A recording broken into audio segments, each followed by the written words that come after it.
New this morning, driving in the DMV can be exhausting, and we don't need to tell you that. Is that an understatement? Yeah, Yeah. even the people that come into town know that. And when you ask, when your roads, who drives crazy and all those types of things, one of the answers that we heard was Maryland 210 in Prince George's County is the road that raises everybody's hair. Gives me anxiety. Gives us anxiety and all the other things that go along with it. Look, it's busy. It has a history of serious crashes, and now the state wants public input on what needs to change. Our Terry Hornstein went to get those answers. Yeah, so Maryland 210, it was brought to my attention by a viewer on social media. You're looking at that comment here. This is from Reese. Take a look. He wrote, "I can't remember the last time I didn't see a car accident on that road.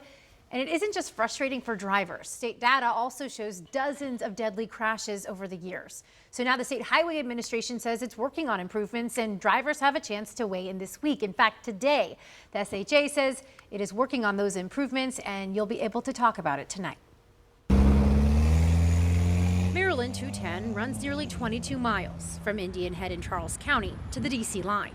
For drivers who use it every day, the complaint is simple. Too many people speeding, too much traffic, and too many crashes. The traffic is really fast coming down there, and people just running, trying to get across. According to a traffic study by Maryland State Highway Administration, from January in 2015 through December of 2024, there were 42 deadly crashes on 210. 18 involved pedestrians. And just last month, a 23-year-old man was killed in Accokeek in a crash with a school bus. It's definitely a problem, because every time you see it, your heart goes out, because for the grace of God, it could have been you. We're serious about safety, and we share in the concerns, and I think everyone would agree that one life lost on our corridors is one too many. SHA engineer Derek Gunn says the state knows this corridor has problems. We're seeing high speeds, we're seeing aggressive driving, and we take that serious. So we are moving forward with several improvements. The SHA says it has already added signs and traffic cameras and is now working on bigger changes, including new interchanges. For people who live and drive here, the hope is that those changes make the roads safer, not just smoother. I've seen where it's backed up, where there has been an accident. I avoid everything. I will go the long way just so I don't cross this section over here. Yeah, hopefully they fix it. All right, so the SHA wants to hear from you about 210. They're holding a public open house tonight. It's from 5 to 7 at the Harmony Hall Regional Center on Livingston Road. That's in Fort Washington. They would love to hear feedback on their plans to improve 210 and what you think needs to change there.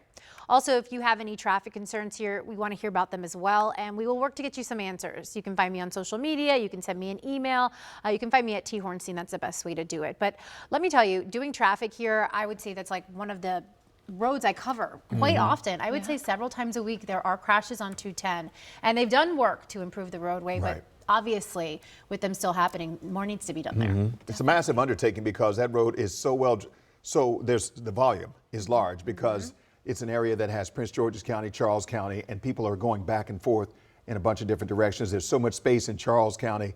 I mean, there's a lot of people and very little space when you're talking about the road. To that point, the volume of people, and then when you're talking about things like speeding or distracted driving, like how do you police that? How do you make that safer? It's so hard, and especially because the area is growing so much, so you have so much volume, especially heading north towards DC. I'm kind of with that gal who was like, I just go another way. I will Find avoid it another way. another way. All right, Terry, thank you.